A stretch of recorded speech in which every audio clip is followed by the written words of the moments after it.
नमस्कार विद्यार्थियों। आज हम कक्षा 12 की हिंदी पुस्तक आरोह भाग 2 के गद्य भाग का एक और पाठ पढ़ने जा रहे हैं, जिसका नाम है बाजार दर्शन। यह एक निबंध है। निबंध को पढ़ने से पहले आइए जानते हैं इसके विषय में कुछ रोचक बातें। बाजार दर्शन जनेंद्र का एक महत्वपूर्ण निबंध है, जिसमें गहरी वैचारिकता और साहित्यिक सुलभ लालित्य का दुर्लभ संयोग देखा जा सकता है। हिंदी में उपभोक्तावाद एवं बाजारवाद पर व्यापक चर्चा पिछले 1-1.5 दशक पहले ही शुरू हुई है, पर कई दशक पहले लिखा गया जनेंद्र का लेख आज भी इनकी मूल अंतर्वस्तु को समझाने के मामले में बेजोड़ है। वे अपने परिचितों मित्रों से जुड़े अनुभव बताते हुए यह स्पष्ट करते हैं कि बाजार की जादुई ताकत कैसे हमें अपना गुलाम बना देती है। अगर हम अपनी आवश्यकताओं को ठीक ठीक समझकर बाजार का उपयोग करें तो उसका लाभ उठा सकते हैं, लेकिन अगर हम ज़रूरत को तय कर बाजार में जाने के बजाय उसकी चमक दमक में फंस गए तो वह असंतोष, तृष्णा और ईर्ष्या से घायल कर हमें सदा के लिए बेकार बना सकता है। इस मूल भाव को जनेंद्र कुमार ने भांति भांति से समझाने की कोशिश की है, कहीं दार्शनिक अंदाज में तो कहीं किस्सागोह की तरह। इसी क्रम में केवल बाजार का पोषण करने वाले अर्थशास्त्र को उन्होंने अनीति शास्त्र बताया है। एक बार की बात कहता हूँ, मित्र बाजार गए तो थे, लेकिन एक मामूली चीज लेने पर लौटे तो एकदम बहुत से बढ़ल पास थे। मैंने कहा, यह क्या? बोले, यह जो साथ थी। उनका आशय था कि यह पत्नी की महिमा है। उस महिमा का मैं कायल हूँ। आदिकाल से इस विषय में पति से पत्नी की ही प्रमुखता प्रमाणित है, और यह व्यक्तित्व का प्रश्न नहीं, स्त्रीत्व का प्रश्न है। स्त्री माया न जोड़े तो क्या मैं जोड़ूं? फिर भी सच है कि वह यह कि इस बात में पत्नी की ओट ली जाती है। मूल में एक और तत्व की महिमा सविशेष है। वह तत्व है मनी बैग, अर्थात पैसे की गर्मी या एनर्जी। पैसा पावर है, पर उसके सबूत में आसपास माल टाल न जमा हो तो क्या वह खाक पावर है? पैसे को देखने के लिए बैंक हिसाब देखिए, पर माल, हसबाब, मकान, कोठी तो अनदेखे भी दिखते हैं। पैसे की उस प्रचेंजिक पावर के प्रयोग में ही पावर का रस है। लेकिन नहीं, लोग संयमी भी होते हैं। वे फिजूल सामान को फिजूल समझते हैं। वे पैसा बहाते नहीं हैं और बुद्धिमान होते हैं। बुद्धि और संयम पूर्वक वह पैसे को जोड़ते जाते हैं। वह पैसे की पावर को इतना निश्चय समझते हैं कि उसके प्रयोग की परीक्षा उन्हें दरकार नहीं है। वह बस खुद पैसे के जुड़ा होने पर उनका मन गर्व से भरा फूला रहता है। मैंने कहा, यह कितना सामान ले आए? मित्र ने सामने मनी बैग फैला दिया। कहा, यह देखिए, सब उड़ गया। अब जो रेल टिकट के लिए भी बचा हो। मैंने तब तय माना कि और पैसा होता और सामान आता। वह सामान जरूरत की तरफ देखकर नहीं आया, अपनी परचेजिंग पावर के अनुपात में आया है। लेकिन ठहरिए, इस सिलसिले में एक और भी महत्व का तत्व है जिसे नहीं भूलना चाहिए। उसका भी इस कर्तव्य में बहुत कुछ हाथ है। वह महत्व है बाजार। मैंने कहा, यह इतना कुछ नाहक ले आई? मित्र बोले, कुछ न पूछो। बाजार है कि शैतान का जाल है। ऐसा सजा सजा कर माल रखते हैं कि बेहा ही हो जो न फंसे। मैंने मन में कहा, ठीक, बाजार आमंत्रित करता है कि आओ मुझे लूटो और लूटो। सब भूल जाओ, मुझे देखो। मेरा रूप और किसके लिए है? मैं तुम्हारे लिए हूँ। नहीं कुछ चाहते हो तो भी देखने में क्या हर्ज है? अजी आओ भी। इस आमंत्रण में यह खूबी है कि आग्रह नहीं है। आग्रह तिरस्कार जगाता है, लेकिन ऊंचे बाजार का आमंत्रण मूक होता है और उससे चाह जगती है। चाह मतलब अभाव। चौक बाजार में खड़े होकर आदमी को लगने लगता है कि उसके अपने पास काफ़ी नहीं है और चाहिए। मेरे यहाँ कितना परिमित है और यहाँ कितना अतुलित है। ओह, कोई अपने को न जाने तो बाजार का यह चौक उसे कामना से विकल बना छोड़े। विकल क्यों? पागल, असंतोष, तृष्णा और ईर्ष्या से घायल कर मनुष्य को सदा के लिए यह बेकार बना डाल सकता है। एक और मित्र की बात है, यह दोपहर के पहले के गए बाजार से कहीं शाम को वापिस आए तो खाली हाथ।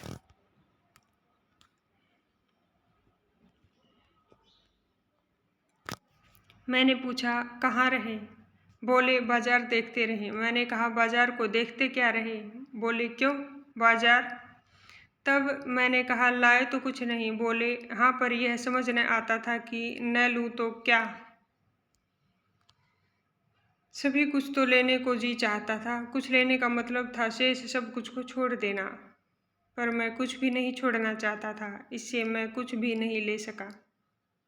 मैंने कहा, खूब, पर मित्र की बात ठीक है।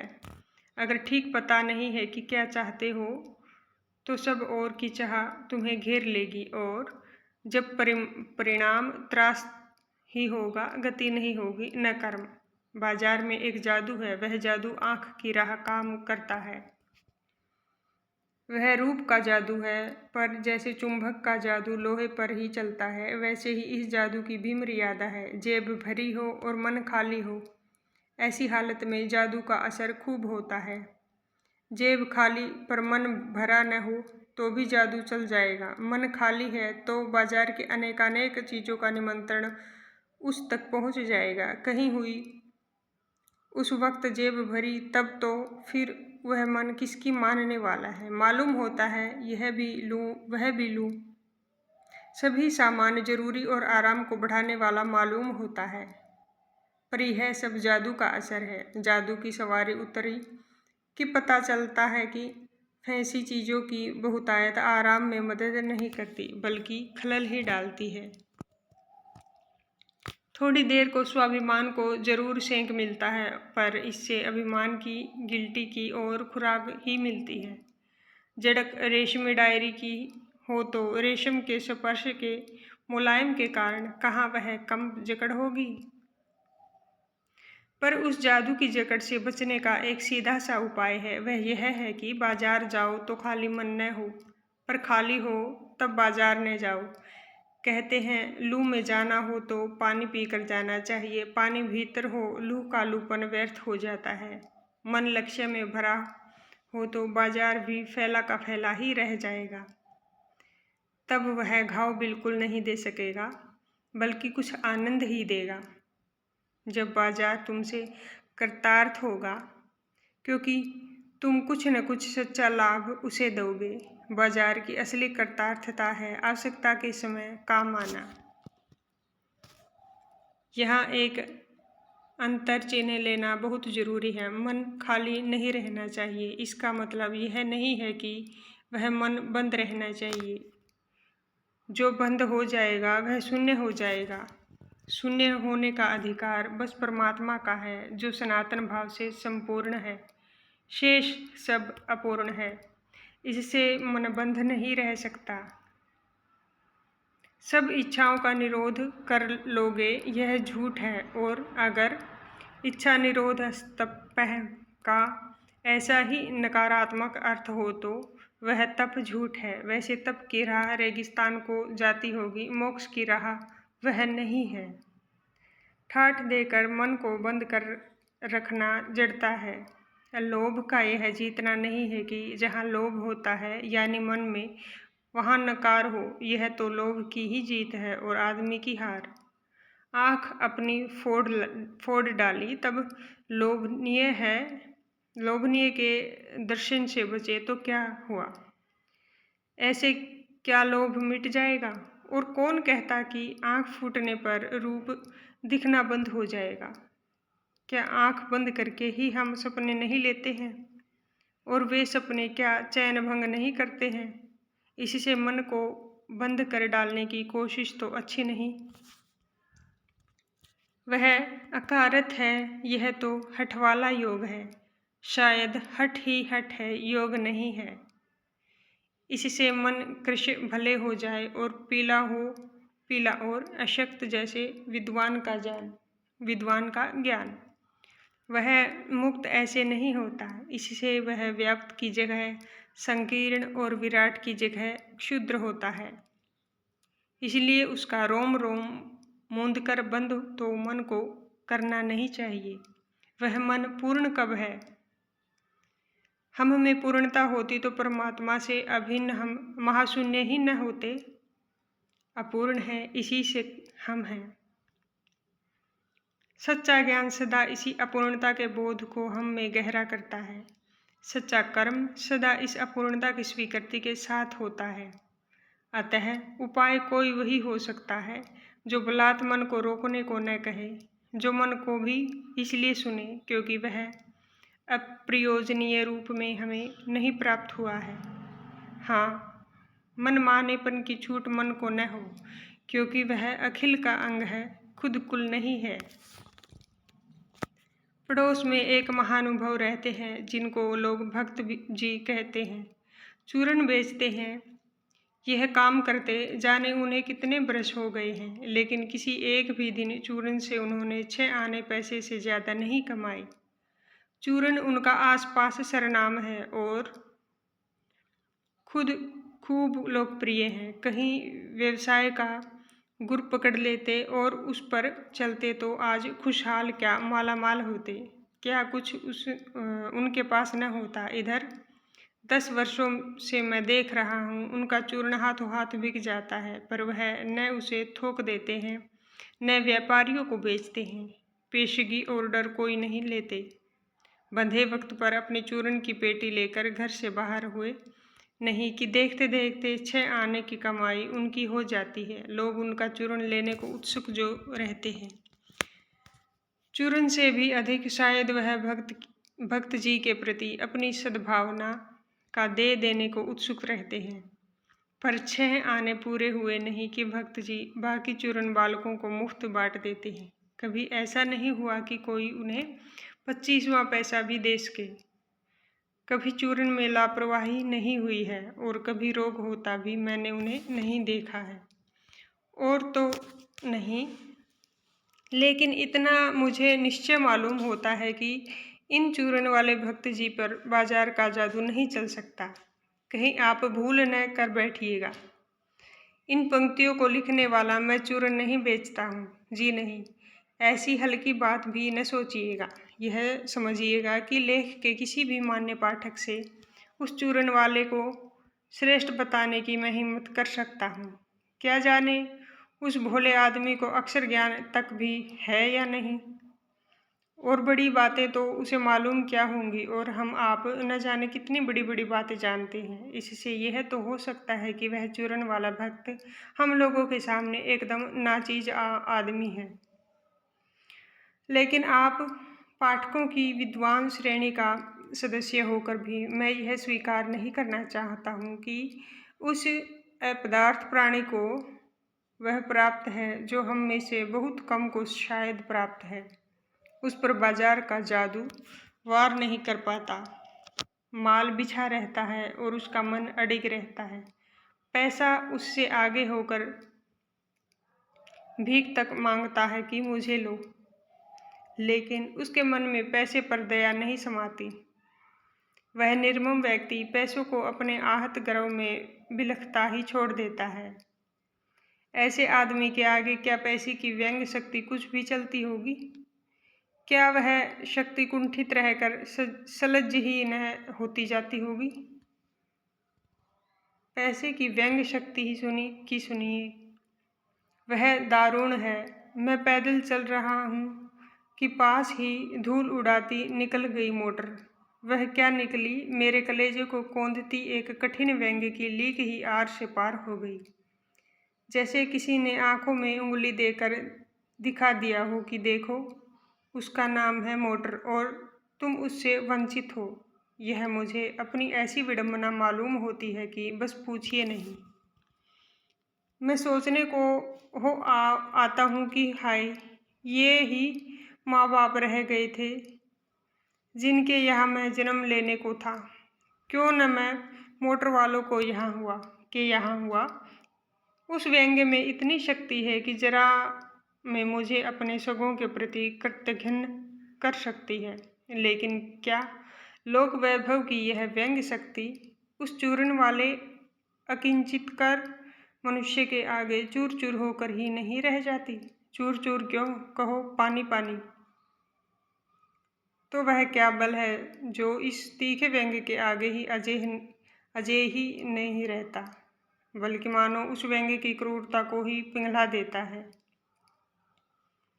उस बल को नाम जो दो, पर वह निश्चय उस तल की वस्तु नहीं है जहाँ पर संसारी वैभव फलता फूलता है। वह कुछ अपर जाति का तत्व है। लोग स्पिरिचुअल कहते हैं, आत्मिक, धार्मिक, नैतिक कहते हैं। मुझे योग्यता नहीं है कि मैं उस शब्दों में अंतर देखूं और प्रतिपादन करूं। मुझे शब्द से सरोकार नहीं, मैं विद्वान नहीं कि शब्दों पर अटकूं। लेकिन इतना तो है ही कि जहाँ तृष्णा है, बटोर रखने की स्प्रिया है, वहाँ उस बल का बीज नहीं है, बल्कि यदि उसी बल को सच्चा बल मानकर बात की जाए तो कहना होगा कि संचय की तृष्णा और वैभव की चाह में व्यक्ति की निर्बलता की ही प्रमाणित होती है। निर्बल ही धन की ओर झुकता है, वह अबलता है। वह मनुष्य पर धन की ओर, चेतन पर जड़ की विजय है। एक बार चूर्ण वाले भक्त जी बाजार चौक में दिख गए। मुझे देखते ही उन्होंने जय जय राम किया। मैंने भी जय राम कहा। उनकी आंखें बंद नहीं थी और न उस समय वह बाजार को किसी भांति कोस रहे मालूम होते थे। राह में बहुत लोग, बहुत बालक मिले जो भक्त जी द्वारा पहचाने जाने के इच्छुक थे। भक्त जी ने सबको ही हंसकर पहचाना, सबका अभिवादन किया और सबको अभिवादन किया। इससे तनिक भी यह नहीं कहा जा सकेगा कि चौक बाजार में होकर उनकी आंखें किसी से भी कम खुली थी। लेकिन भौचक्के हो रहने की लाचारी उन्हें नहीं थी, व्यवहार में पेशोपेश उन्हें नहीं था और खोए से खड़े नहीं वह रह जाते थे। भांति भांति के बढ़िया माल से चौक भरा पड़ा था। उन सबके प्रति अप्रीति इस भक्त के मन में नहीं है, जैसे उस समूचे माल के प्रति भी उसके मन में आशीर्वाद हो सकता है। विद्रोह नहीं, प्रसन्नता ही भीतर है, क्योंकि कोई रिक्त भीतर नहीं है। देखता हूँ कि खुली आँख, तुष्ट और मग्न वह चौक बाजार में से चलते चले जाते हैं। राह में बड़े बड़े फैंसी स्टोर पड़ते हैं, पर पड़े रह जाते हैं। कहीं भक्त नहीं रुकते हैं तो एक ऐसी छोटी पंसारी की दुकान पर रुकते हैं। वहाँ दो चार अपने काम की चीज ली और चले आते हैं। बाजार से हठपूर्वक विमुखता उनमें नहीं है, लेकिन अगर उन्हें जीरा और काला नमक चाहिए तो सारे चौक बाजार की सत्ता उनके लिए तभी तक उपयोगी है जब तक वहाँ जीरा मिलता है। जरूरत भर जीरा वहाँ से ले लिया कि फिर सारा चौक उनके लिए आसानी से नहीं के बराबर हो जाता है। वह जानते हैं कि जो उन्हें चाहिए वह है जीरा नमक।